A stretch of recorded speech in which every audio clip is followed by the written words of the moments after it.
नमस्कार, मैं सुनील कुमार शर्मा एक नए वीडियो के साथ आप सभी के बीच हूँ। 12 जनवरी वह दिन जो हमें याद दिलाता है उस महान व्यक्तित्व की जो संत होते हुए भी देश के युवाओं के अंदर एक ऊर्जा का संचार कर गए, देश के युवाओं को प्रेरित कर गए और जिन्होंने देश के स्वतंत्रता आंदोलन में अपना महत्वपूर्ण योगदान निभाया।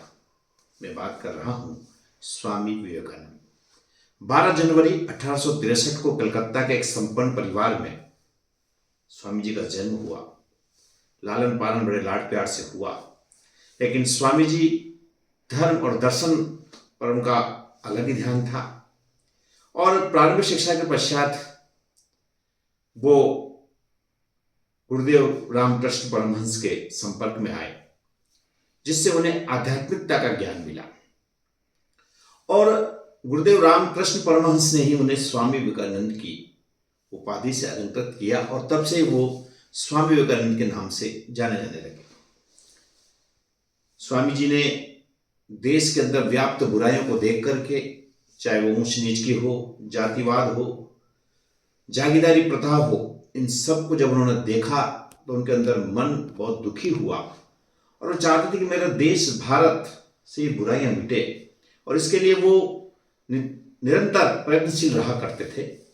और इसको लेकर के उन्होंने कई बार चिंतन किया, मंथन किया और जो कन्याकुमारी का एक के अंतिम बिंदु पर जो एक बड़ा शिलालेख है वहां पर बैठा करते थे, जिसे आज हम विवेकानंद शिला के रूप में, मेमोरियल के रूप में जानते हैं। शिकागो और अमेरिका की धर्म संसद में स्वामी जी का जाना हुआ और वहां पर उन्होंने हमारे हिंदू धर्म को लेकर के जो उपदेश दिया, जो बात कही और जिस तरीके से, जिस सलीके के साथ उन्होंने अपनी बात को रखा, पूरा विश्व और वहां पर उपस्थित तमाम बंधुगण नतमस्तक हो गए और भारत की संस्कृति और सनातन परंपरा को आगे बढ़ाते हुए उन्होंने उस अमेरिका के धरती पर भी हमारे हिंदू धर्म की सार्वभौमिकता को प्रचारित और प्रसारित करने का काम किया। स्वामी जी कहा करते थे युवाओं को प्रेरित करते हुए कि सफलता का कोई शॉर्टकट नहीं है, सफलता प्राप्त करनी है तो आपको मेहनत करनी होगी और जो व्यक्ति मेहनत करता है वो असफल नहीं होता, उसके लिए सफलता स्वागत के लिए तैयार खड़ी रहती है। इसलिए हमें निरंतर प्रयत्न करना चाहिए, निरंतर सफलता के लिए आगे बढ़ते रहना चाहिए। स्वामी जी कहा करते थे कि आप प्रणाम करें, सामने वाले को जब आप प्रणाम करेंगे तो उससे आपके अंदर एक तो नम्रता का भाव आएगा और एक आपके अंदर का अहंकार दूर होगा। और साथ ही वो कहा करते थे कि आप प्रणाम सामने वाले व्यक्ति को नहीं कर रहे, आप प्रणाम उस व्यक्ति के अंदर जो असीम शक्ति है उस शक्ति को आप प्रणाम कर रहे हैं। इसलिए उन्होंने हमारे युवा को प्रेरित किया कि आप सामने वाले का अभिवादन करना सीखें, प्रणाम करना सीखें, झुकना सीखें, ताकि जो व्यक्ति झुकता है वो बहुत आगे जाता है।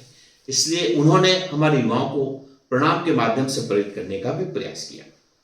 गुरुदेव रविंद्रनाथ टैगोर कहा करते थे, अगर आपको भारत को जानना है तो आपको स्वामी विवेकानंद को पढ़ना होगा, स्वामी विवेकानंद की जीवनी को पढ़ना होगा, क्योंकि उनका पूरा जीवन देश के विकास और देश के अंदर व्याप्त बुराई को किस प्रकार दूर किया जा सकता है इसको लेकर, साथ ही युवाओं को किस प्रकार प्रेरित किया जा सकता है इसको लेकर रचा बसा गया था।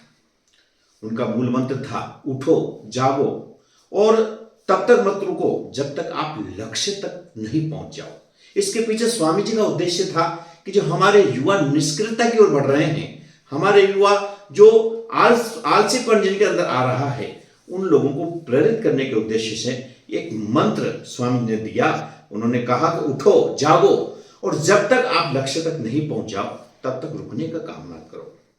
उन्होंने कहा कि अपने आपकी असीम क्षमताओं को पहचाने। उन्होंने कहा कि हर व्यक्ति के अंदर क्षमताएं कूट कूट कर भरी हैं।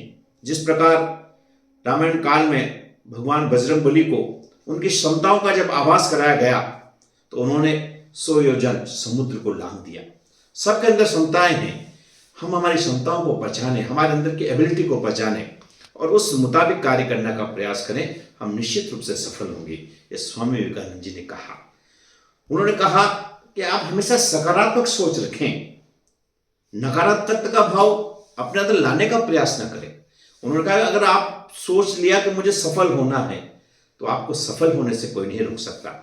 और अगर आपके अंदर नकारात्मकता का भाव आ गया और आपको ये लगा कि मैं सफल हो ही नहीं सकता, तो आप लाख प्रयास कर ले, आप सफल हो ही नहीं सकते। इसलिए हमेशा सकारात्मक रहें, अपना विल पावर मजबूत रखें और यह सोचकर चलें कि मुझे सफल होने से कोई रोक नहीं सकता।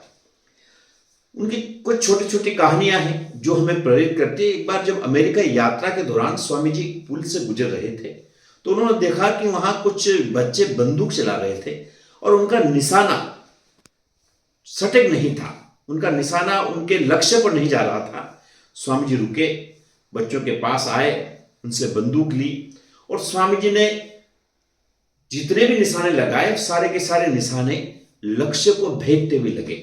बच्चों ने बड़े उत्साह के साथ उनसे पूछा कि आपने ऐसा किस प्रकार कर दिया, ऐसा कैसा हो गया कि हमारे निशाने तो लग ही नहीं रहे थे और आपके प्रत्येक निशाना आपके टारगेट पर गया। तो स्वामी जी ने कहा कि जब आप कोई काम करें तो आपकी एकाग्रता उस मूल बिंदु पर होना चाहिए जो आप काम कर रहे हैं। आप एकाग्र होकर काम करें तो निश्चित रूप से आपको सफलता मिलेगी। ये एक कहानी के माध्यम से उन्होंने हमें प्रेरित किया। साथ एक और कहानी है मैं आपको बताना चाहूंगा जो स्वामी जी से जुड़ी है। एक बार बनारस यात्रा के दौरान स्वामी जी एक मंदिर पर गए और मंदिर पर से जब लौट रहे थे, उनके हाथ में प्रसाद था। बहुत सारे बंदरों के झुंड ने उन्हें घेर लिया। स्वामी जी ने उन्हें हटाने का प्रयास किया और जब उन्हें लगा कि वो उनको हटा नहीं पा रहे तो वो वापस मंदिर की ओर जब जाने लगे तो एक वहां पर वृद्ध सन्यासी थे। उन्होंने उन्हें प्रेरित किया। उन्होंने कहा कि समस्याओं से लड़ना सीखो, लड़ो, आगे बढ़ना सीखो। और तो स्वामी जी ने जब बंदरों की तरफ वापस मुड़े और बंदरों की तरफ वो चले तो बंदर उनसे डर करके दूर भागे। तो उससे उन्होंने एक संदेश देने का प्रयास किया कि हम समस्याओं से जूझने का प्रयास करें, समस्याओं से लड़ने का प्रयास करें। अगर हम डर करके चले जाएंगे तो हम निश्चित रूप से निराश हो जाएंगे, हम हमारी सफलता की बुलंदियों पर नहीं पहुंच पाएंगे। इस प्रकार के कई ऐसे प्रेरक प्रसंग हैं जो स्वामी विवेकानंद जी ने हमारे युवाओं को प्रेरित करने के लिए कहा है और जिनकी प्रेरणाओं से हमारे युवा आगे बढ़ने का प्रयास किया। स्वामी विवेकानंद जी की पूरी जीवनी को हम पढ़ें। ज्यादा लंबे समय तक वो हमारे बीच नहीं रहे, लेकिन जितने समय भी वो हमारे बीच रहे उन्होंने अपनी वाणी के माध्यम से, अपने प्रसंगों के माध्यम से, अपनी बातों के माध्यम से युवाओं को प्रेरित करने का प्रयास किया तथा उन्होंने हमारे देश के युवाओं के अंदर एक नई ऊर्जा का संचार करने का प्रयास किया। उन्होंने हमारी संस्कृति और धर्म पर गर्व करने के लिए लोगों को प्रेरित किया। आज वो हमारे बीच नहीं है, लेकिन उनके संदेश, उनकी बातें आज भी हमारे युवाओं को और हम सबको प्रेरित कर रही हैं और प्रेरित करते हुए हमें हमारे आत्मविश्वास, सेवा और देशभक्ति में लगे रहने का एक संदेश दे रही है कि हम हमारे आत्मविश्वास को मजबूत करें, हम सेवा करें, सभी धर्मों का सम्मान करें, एकजुटता के साथ देश की प्रगति में अपना योगदान दें और साथ ही देश सेवा में लगे रहें। क्योंकि स्वामी विवेकानंद जी ने भी देश के आंदोलन में युवाओं को प्रेरित करने का काम किया। आज हमें आवश्यकता है कि हम स्वामी विवेकानंद जी के बताए हुए मार्ग पर चलें, स्वामी विवेकानंद जी के दिए हुए संदेशों को आत्मसात करने का प्रयास करें ताकि हम एक उनके सपनों का भारत बना सकें। बहुत बहुत धन्यवाद। मेरे इस वीडियो को आप पूरा देखा और मैं आपसे यही निवेदन करूंगा कि मेरे चैनल को लाइक करें, सब्सक्राइब करें ताकि मैं इसी प्रकार के वीडियो आप तक पहुंचाने का प्रयास कर सकूं। बहुत बहुत धन्यवाद। नमस्कार। जय हिंद, जय भारत।